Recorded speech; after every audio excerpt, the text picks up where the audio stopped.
Salut tout le monde. Aujourd'hui, je voudrais vous raconter un petit peu, notamment aux plus jeunes d'entre vous, ce que c'était d'essayer de trouver des mangas et d'acheter des mangas dans les années 90. Parce que vous allez voir que c'était pour le moins cocasse, on va dire, souvent difficile. Et surtout qu'à l'époque, il y avait un aspect très exotique, très mystérieux autour des mangas qui, je pense, a quasiment disparu aujourd'hui. Et je me suis dit que ça ferait une histoire intéressante à raconter, aussi bien pour les plus jeunes que pour les plus vieux, les dinosaures comme moi, les vieux croutons, qui se retrouveront certainement dans cette histoire.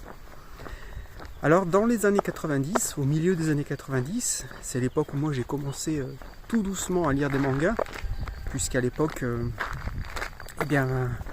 c'était vraiment les balbutiements d'Internet. Voilà, Internet n'était pas du tout rentré dans les foyers. Même les ordinateurs, tout simplement, n'étaient pas rentrés dans toutes les maisons, puisque à l'époque, les ordinateurs coûtaient encore une fortune. Donc je crois que moi, par exemple, j'ai eu mon premier PC de bureau. Franchement, ça devait être en 1997 ou même 18, je ne sais pas. Enfin, c'est arrivé assez tardivement. Bref, tout ça pour dire que rien qu'Internet en lui-même à l'époque était quasiment absent en ce qui concerne les outils pour se renseigner sur les mangas, les auteurs, etc. Donc déjà ça, on peut quasiment oublier. Et donc, à cette époque-là, pour trouver des mangas, bon après ça dépendait bien sûr de là où vous habitiez. Moi à l'époque j'habitais dans le sud de la France, dans l'Aude, et donc la première vraie ville à disposition pour moi, c'était Narbonne, qui est une ville moyenne. Et c'est dans cette ville où j'étais au lycée, le lycée Docteur Lacroix, pour être très précis. C'est dans cette ville, disais-je donc, qu'il y avait quelques boutiques très discrètes de jeux vidéo. Et là, vous vous dites peut-être, pourquoi nous parle-t-il de boutiques de jeux vidéo alors que le sujet, c'est les mangas? Eh bien, c'est parce qu'à l'époque, et je pense que ça ne se fait certainement quasiment plus aujourd'hui, je peux me tromper, mais j'imagine que ça a quand même beaucoup changé, avec l'émergence notamment des librairies spécialisées manga et autres. Mais à l'époque, c'était tout à fait normal de trouver les mangas principalement dans les boutiques de jeux vidéo. Par exemple, à Narbonne, il y avait, et il y a toujours, elle existe toujours même si elle a beaucoup déménagé, il y avait une boutique qui s'appelait Microservice, spéciale dédicace si tu nous regardes. Et dans cette boutique de jeux vidéo, il y avait une petite vitrine où il y avait quelques mangas. Alors à l'époque, c'était les quelques tomes de Dragon Ball, c'était quelques tomes de Video Girl Eye, ce genre de choses. Et il y avait également, ce qui peut paraître dingue aujourd'hui, il y avait des tomes de mangas importés directement du Japon, donc en japonais. Ce qui était vraiment bizarre quand on y pense. Parce que déjà, à l'époque, je pense que les ados qui étaient capables de lire le japonais, ça ne devait pas courir les rues, à plus forte raison à Narbonne. Tandis qu'une araignée, une fois de plus, me grimpe dessus. Et puis, au-delà de cet aspect linguistique surprenant, on se retrouvait du coup avec des tomes de manga en français qui étaient au tout début des séries. Et puis, juste à côté, il y avait des tomes du même manga en japonais, mais beaucoup plus avancés dans l'histoire du manga. Donc on se retrouvait avec les tomes 3 ou 4 de Dragon Ball en français, au tout début, quand Son Goku est tout petit. Puis juste à côté, on avait un tome 30 ou 40 du manga en japonais, où on était déjà dans la saga Majin Buu par exemple.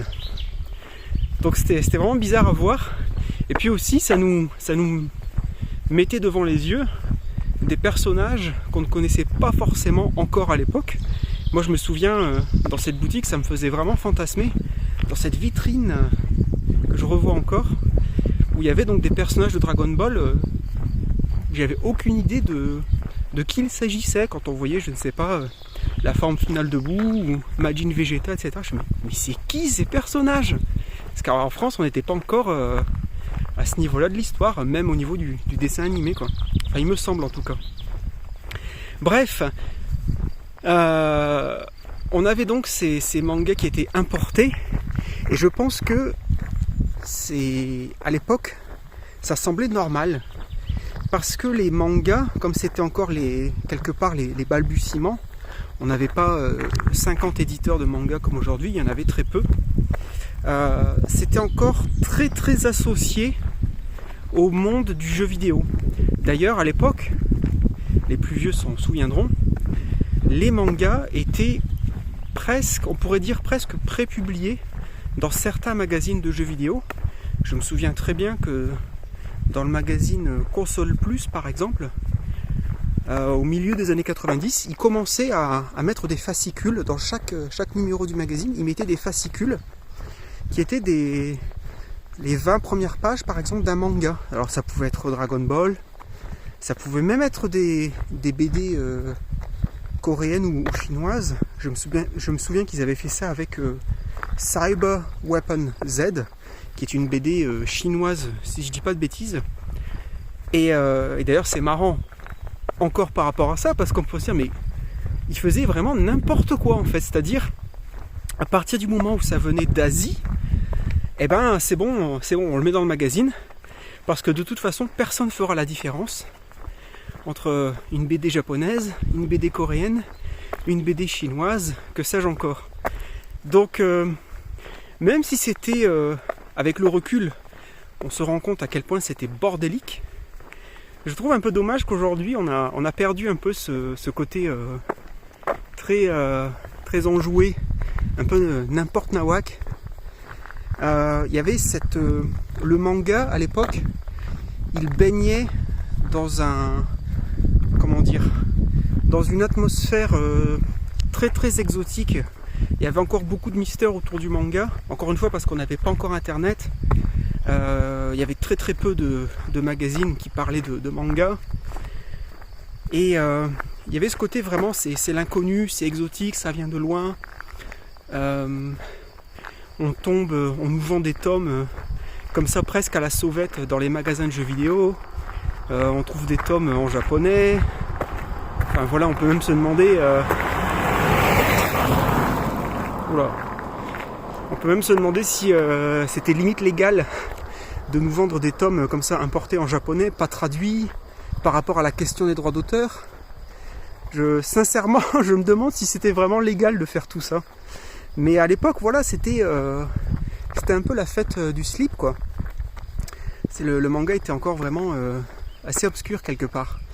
Et comme je le disais, je trouve un peu dommage que aujourd'hui on soit tombé dans l'inverse, c'est-à-dire on a tellement de sources d'informations aujourd'hui avec internet, les réseaux sociaux, les sites des éditeurs, les sites spécialisés, les librairies spécialisées, etc. Alors bien sûr, c'est génial parce que ça a permis de démocratiser énormément le manga chez nous et d'avoir plein de séries, plein d'auteurs, donc bien sûr c'est super, mais c'est un peu dommage, je trouve, d'avoir perdu du coup ce côté un peu vente sous le manteau, découverte vraiment à l'arrache.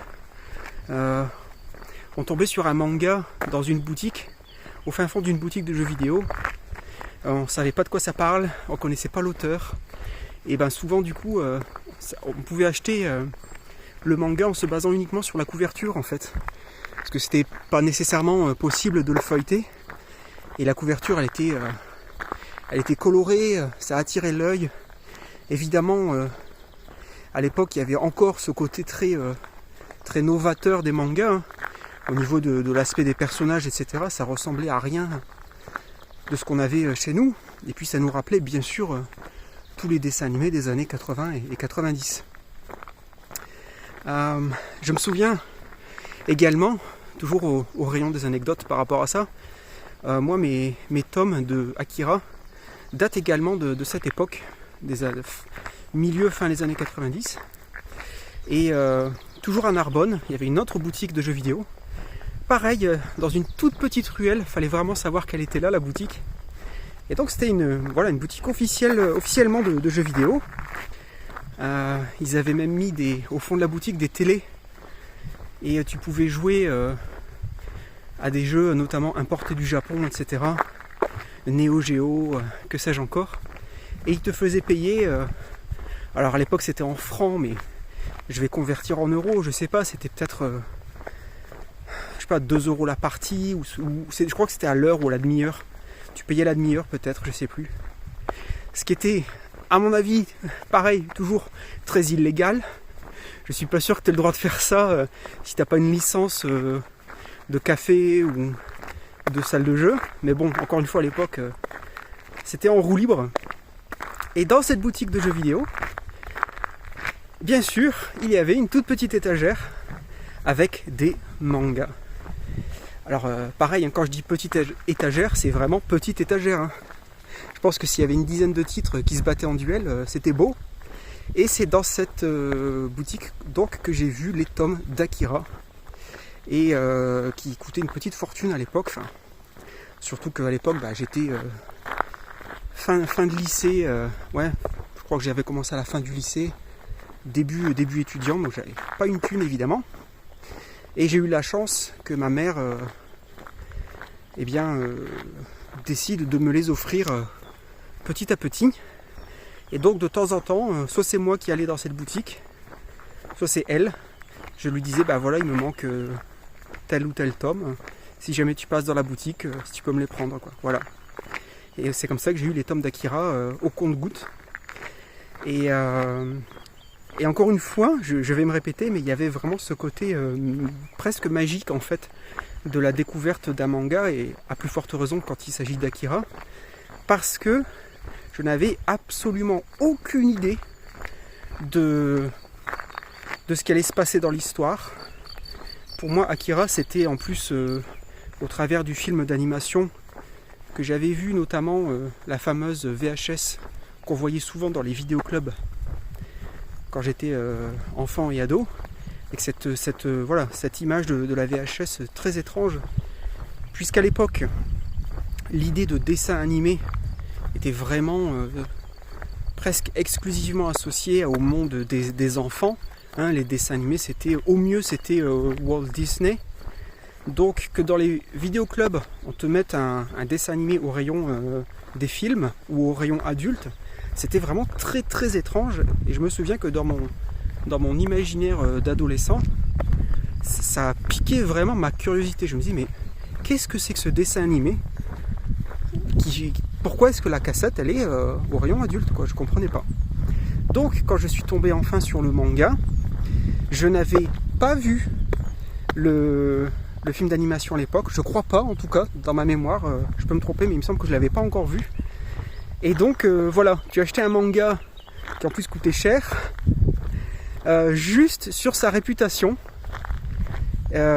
Aussi il y avait le côté, moi j'ai l'édition donc des années 90, cartonnée, en couleur, etc. Donc pareil, quand on voyait ces tomes-là à côté des tomes de poche de Dragon Ball, Video Girl Eye, etc., on sentait bien que c'était pas le même public visé. On sentait bien que il y avait de l'argent qui avait été mis dans ce livre et qu'il devait forcément y avoir une bonne raison. Voilà. Et on va faire un petit demi-tour, voilà. Et donc tout ça pour dire que dans les années 90, c'était certes pas évident de trouver des mangas. Alors il y avait les boutiques de jeux vidéo, mais il y avait aussi les rayons des hypermarchés.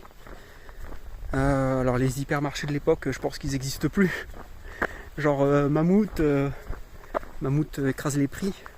Il y avait Cora. qu'est-ce qu'il y avait encore? Mont-Laur, il y en avait un qui s'appelait Mont-Laur, je crois, c'était dans le sud.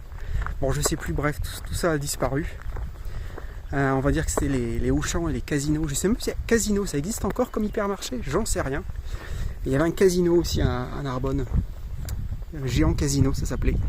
Bref, on commençait à y trouver, pareil, des mangas au rayon livre. Alors bien sûr, et ça n'a pas changé, hein. Je pense que c'est toujours la même chose aujourd'hui. On y trouvait des mangas, mais c'était forcément... c'était pas exactement la même chose qu'aujourd'hui, parce qu'aujourd'hui, les rares fois où je vais dans un rayon livre, dans un hypermarché, et par curiosité je regarde un peu ce qu'il faut en manga, bon bah c'est toujours pareil, hein, c'est très très limité. Et puis ce ne sont que des mangas type voilà, très très grand public très jeune. Donc ça va être les shonen neketsu qu'on connaît tous. Ça va être Naruto, ça va être One Piece, ça va être l'attaque des titans, etc. Donc c'est très très limité dans les hypermarchés. Bon, à la limite, je leur jette pas forcément la pierre parce que je comprends que là le but c'est vraiment de vendre le plus et rien d'autre. Donc je vais pas demander à un hypermarché de nous proposer du lézard noir. Je vais passer l'éponge, on va dire. Mais, petite anecdote, toujours dans les années 90, au rayon des hypermarchés, on trouvait des titres qu'on ne trouve plus aujourd'hui. Et encore une fois, c'est parce qu'à l'époque, le manga était encore très très méconnu, très mal connu. Et du coup, ils nous proposaient un peu tout et n'importe quoi. Mais je me souviens très bien qu'à l'époque, au rayon des hypermarchés, on trouvait des mangas type Bastard, Berserk, Parasite. Enfin voilà, des titres vraiment gore, violents, sanglants, adultes, tout ça. Et les mangas, c'était, on avait un tome de Bastard ou de Berserk à côté d'un titre, d'un tome de Dragon Ball ou de Dr Slump, quoi. Donc c'était complètement mélangé. Et c'était encore une fois, c'était la fête du slip. Et tout ça pour dire, si je voulais être taquin, que cette fameuse obsession qu'on a en France de absolument tout vouloir classer et catégoriser avec les fameux cibles éditoriales shonen, seinen, machin, et qu'aujourd'hui, quand par exemple moi j'avance l'idée que cette catégorisation, cette classification en France n'a pas beaucoup de sens, et qu'il y a des gens qui me disent mais si, parce que si on l'avait pas, ça serait le bordel, on s'y retrouverait pas. La preuve que non, parce qu'à l'époque on s'en foutait, personne parlait de shonen, seinen, machin, manga, c'était un manga, quoi. Voilà.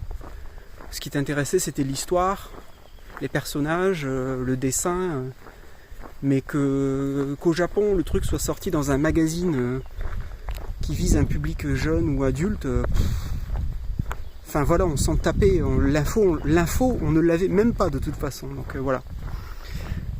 Bref, dans les années 90, les mangas c'était donc difficile d'en trouver. C'était très souvent les mêmes. L'offre était très très limitée. C'était très souvent les mêmes titres qui revenaient, hein. Donc Dr Slump, Appleseed, qu'est-ce que j'ai dit après, je sais plus, Video Girl Eye, beaucoup de mangas de Katsura notamment, etc. Et ce qui est intéressant aussi à l'époque, c'était qu'il y avait, on voyait, il y avait une vraie volonté chez certains éditeurs, et du peu d'éditeurs qu'il y avait, c'était surtout Glénat, faut pas se mentir. C'est d'ailleurs un peu dommage quand on voit ce que Glénat est devenu aujourd'hui, parce qu'à l'époque, Glénat a été vraiment un précurseur dans l'édition manga en France, et ils ont beaucoup participé à cette époque-là au succès du manga tel qu'il est aujourd'hui, parce que c'est quand même Glénat qui a fait venir beaucoup de séries phares. Dragon Ball à l'époque, pour les plus jeunes d'entre vous, pour essayer de se remettre dans le contexte, Dragon Ball à l'époque c'était un peu ce que One Piece est aujourd'hui. C'est-à-dire aujourd'hui, j'imagine que dans les cours d'école et dans les cours de collège, tout le monde ou presque lit ou a lu One Piece. Bon bah à l'époque c'était Dragon Ball, à l'époque, enfin voilà, c'était le manga absolument à lire, voilà, c'était, ça passait en boucle à la télé, tout le monde dans les cours d'école, ou presque, en tout cas chez les garçons, on essayait tous de faire des Kamehameha, de se transformer en super guerrier. Voilà, d'ailleurs à l'époque on disait super guerrier, on disait pas super saiyan, pas encore. Super guerrier de l'espace. Les bonnes traductions françaises pourries. Voilà, donc je ne sais plus du tout ce que je disais. Oui, il y avait une certaine volonté à l'époque de bien faire la distinction entre les mangas qui s'adressaient à un public jeune, ou en tout cas d'essayer d'avoir deux branches d'édition. C'est intéressant quand on y pense, parce que notamment Glénat, comme je le disais, déjà à l'époque, il sortait certains titres dans des éditions grandes, cartonnées, souvent en couleur, donc qui coûtaient beaucoup plus cher que les éditions poche. Mais je pense bien sûr donc à Akira, Appleseed, Orion, je sais plus, il y avait Riot, mais Riot, je sais plus si c'est un manga, Riot. Les plus vieux d'entre vous pourront me le confirmer. Enfin voilà, il y avait quelques titres, c'était assez bizarre en fait. On pouvait, à la limite, on aurait pu se poser la question, pourquoi est-ce que ces titres-là sortent sous ce format-là, alors que on était dans un paysage au niveau des consommateurs qui était quand même assez désertique par rapport à ce qu'il est aujourd'hui. Alors, encore une fois, à l'époque, le manga, c'était pas du tout ce que c'était aujourd'hui. On n'avait pas 50 éditeurs, on n'avait pas un nombre... Les lecteurs de manga, ça se comptait pas en dizaines de millions. On n'avait pas le pass culture, etc. Donc, c'est quand même intéressant de constater qu'à l'époque, il y avait déjà quand même cette idée de essayer de... quelque part de donner ces lettres de noblesse à au moins certains titres ou certains auteurs. Après, idéalement, il faudrait retrouver les gens qui étaient responsables de ces éditions-là à l'époque et leur poser la question, pourquoi est-ce que vous avez fait ces démarches-là, voilà, en ayant une clientèle somme toute limitée. Ça, j'en sais rien, je n'ai pas du tout les réponses. Mais je pense que la question elle est intéressante. Enfin voilà, tout ça pour dire que voilà, acheter des mangas, trouver des mangas, c'est quelque chose qui a énormément changé. Et je dis pas forcément c'était mieux avant. Aujourd'hui, bien sûr, c'est beaucoup plus facile d'acquérir des mangas. Bien évidemment, le marché de l'occasion a explosé. Donc c'est assez facile de trouver certaines vieilles séries. Je pense notamment au manga de Katsura. Aujourd'hui, on peut se faire, si on est patient et si ça ne nous dérange pas d'avoir des livres d'occasion, donc qui ne sont pas forcément de qualité tip-top, on peut vraiment se constituer une mangathèque ou une bibliothèque, diront certains, pour voilà, sans avoir besoin d'avoir une fortune sur son compte en banque, quoi. Vous pouvez vous faire des collections entières où vous allez payer vos mangas 2-3 euros pièce, ce genre de choses, quoi. Et ce qui n'était pas du tout le cas à l'époque. D'ailleurs à l'époque, maintenant, il faut que j'arrête de dire à l'époque, en ces temps-là, jadis, autrefois, ça se faisait pas mal aussi, vu qu'il n'y avait pas encore toutes les librairies spécialisées, vu que c'était pas encore très simple d'avoir accès physiquement au manga, c'était très très courant de faire de l'achat par correspondance. Et quand je dis par correspondance, encore une fois, je ne parle pas d'internet, qui n'existait quasiment pas en ces temps-là. On trouvait, encore une fois, dans les magazines de jeux vidéo, on trouvait une page entière dédiée au manga, de boutiques en principe parisiennes. Je me souviens d'une boutique qui s'appelait la boutique Toon.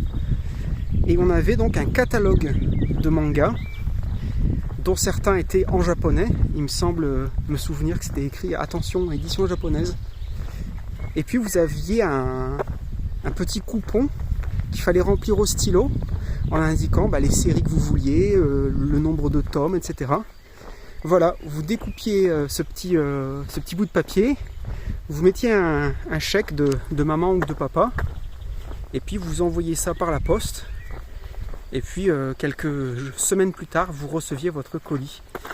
Moi j'avais fait ça avec le manga RG Veda de Clamp. J'avais eu la série presque complète, même si il m'a toujours manqué un tome. Il y avait un tome qui était en rupture déjà en ces temps-là. Mais aujourd'hui, j'ai l'édition Deluxe Collector de la Mort, donc j'ai résolu le problème. Mais voilà, donc il y avait aussi ça, il y avait aussi la possibilité d'acheter par correspondance, à dos de pigeons voyageurs. Vous envoyez des signaux de fumée à une boutique, et puis vous attendiez qu'ils vous répondent. Voilà. Mais en tout cas, même si aujourd'hui c'est devenu beaucoup plus simple d'acheter des mangas, que ce soit neuf ou d'occasion, même si je tiens à rappeler à certains chenapans qui vous sortent toujours la carte de oui mais c'est facile, pourquoi tu n'achètes pas en librairie, ou tu n'as pas besoin d'acheter, va en médiathèque. Donc je rappelle une énième fois que ça, ce sont des raisonnements de citadins, parce que je ne sais pas si vous vous rendez compte, mais voilà, les librairies et les médiathèques, ça ne court pas les rues de France et de Navarre. Voilà. Mais voilà, donc aujourd'hui c'est forcément beaucoup plus simple de se procurer des mangas. Et en même temps, on croule tellement sous l'offre, avec des tomes qui sortent chaque semaine. Voilà, ça n'arrête jamais, c'est un torrent continu comme ça de sorties, de nouveautés. Que d'un autre côté, on peut aussi se dire que finalement on passe à côté de beaucoup de choses, parce qu'on n'a ni le temps ni l'argent à investir dans toutes ces séries. Et quelque part, il y a une partie de moi qui regrette un peu cette époque des années 90, où certes on avait beaucoup moins de mangas à se mettre sous la dent, mais du coup il y avait ce plaisir de la recherche, il fallait les trouver. Il y avait ce côté très exotique qui a, je pense, disparu aujourd'hui. Voilà, c'était à chaque fois, on connaissait pas les auteurs, on connaissait rien. Ça se faisait beaucoup à l'envie, au feeling, si je puis dire. Et je pense que ça a beaucoup disparu, cet aspect-là de la recherche de manga, de l'achat de manga, etc. Voilou. Bon bah je pourrais continuer encore longtemps, mais c'était vraiment pour vous donner un petit tour d'horizon de mon expérience personnelle de tout ça. J'espère en tout cas que ce voyage dans le temps vous aura détendu, que vous aurez passé un petit moment agréable, tandis que je suis en train de frire sous le soleil. Sous le soleil. C'est pas une chanson ça ? J'ai l'impression que c'est une chanson, mais ça me revient pas. Là, je pense qu'il fait... franchement, au soleil, je pense qu'on n'est pas loin des 30 degrés, je sais pas. Je ne me plains pas, je ne me plains pas du tout. Parce que ça fait 1 an ici que c'est un temps pourri. Donc ça fait du bien d'avoir un peu de vitamine D. Mais voilà, je suis pas trop habillé pour être aéré. Voilà, donc avant de me transformer au rayon fondu, je vais vous laisser et je vous souhaite une très bonne journée, une très bonne après-midi, une très bonne soirée, peu importe le moment où vous regarderez cette vidéo. Allez, bye bye tout le monde, à bientôt.